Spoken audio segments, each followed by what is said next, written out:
A lot of YouTube creators think that they need to love the grind on YouTube in order to achieve success, and that is actually one big fat terrible lie. You actually burn out and quit. This is Rachel Lightfoot, former YouTube employee, and she's gonna help you guys avoid that.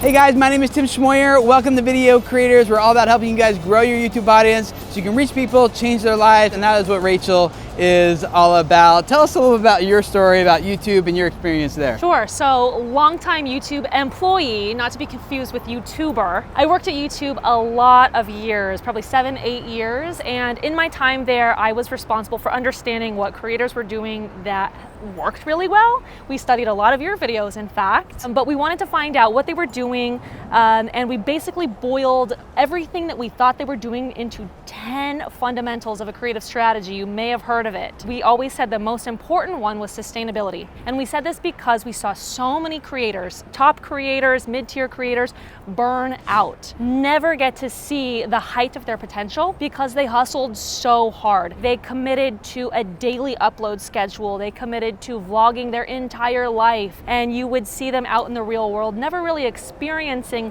life for themselves in pursuit of setting up themselves for a better life, right? They didn't want to do the corporate 9-to-5, which I can relate to. I found myself feeling very much the same way a couple of years ago, and wanting to do something outside the norm. And we get this message all of the time that you have to hustle, you have to generate content, you have to keep up with the machine. There is some truth to that to some extent, just the way that social engines work these days. But what's more important is that you're able to do your thing outside of the office or whatever it is for the rest of your life. Like that's the goal, right? Not to do it for a couple of months and then hate your life.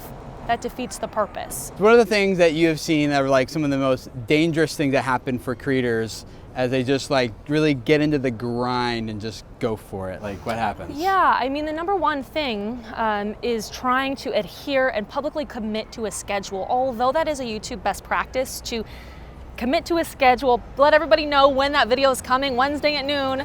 Sometimes that's just not sustainable long term. So start slow, commit to a weekly upload rather than a daily upload, and then see how that feels and build up over time. Another key tip that I've had to learn the hard way myself is not to create content when you just don't have the energy for it. There are days when I feel totally full of energy, I'm happy, I've got my makeup on, and I create a ton of content. I'll block shoot, I'll do a lot of Instagram posts, and then I will drip it out over time, because there will be days, maybe weeks, where I don't feel like doing any of that. I find a lot of my clients now running into this conundrum where they're like, you told me I should post consistently, but you know what? I go through some dark times. You know, I've got other things going on in my life and I can't. You never want to post something when you're not at your best, when you don't actually have something meaningful to say and you're just posting for the sake of posting. A, that's gonna burn you out, and B, it's not gonna be the best representation of you or your work. And it's fine to think about that in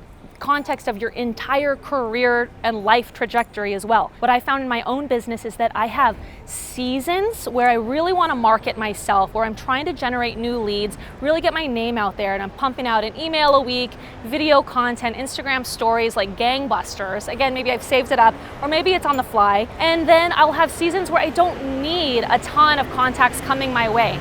So I try to not feel guilty about taking different seasonality into account as I think about my business and my strategy as a whole. That's actually something that's really true here at Video Creators. When I first got started on Video Creators, I had just lost my job and I had 6 months to make this a full-time income to support us. That was an intense season of life for that 6 months where I knew my income's gonna go away at this date, and then like the grind is real and is really important. I think what we're talking about is when the grind turns into something that is like non-stop, and it's like a way of life, and there's never any light at the end of the tunnel where you can like turn it off and be done. What we really want you guys to understand is that loving the grind, it will actually grind you into the ground. You'll stop producing content, you'll quit your channel, you will no longer be serving the people you really want to serve and impacting their lives the way that you want to impact it. And so do it for yourself, do it for your community, do it for the people around you who love you and want to see your best self coming out. Do it for all of them and more, because the way you really make this sustainable long term is to make sure that you take care of yourself first, so that you can be there for the people who need you, whether on YouTube or real life. Rachel talks a lot about this kind of stuff over on her Instagram. Where can they find you? At Catchfoot and Run. So there's a link to that down below, check it out. And also, check this video you see on your screen. I went and visited another creator who's struggling with this similarly to how I am, where it just feels so isolating and alone sometimes. So go hear her story to learn more about how she deals with it, and we'll see you guys over there.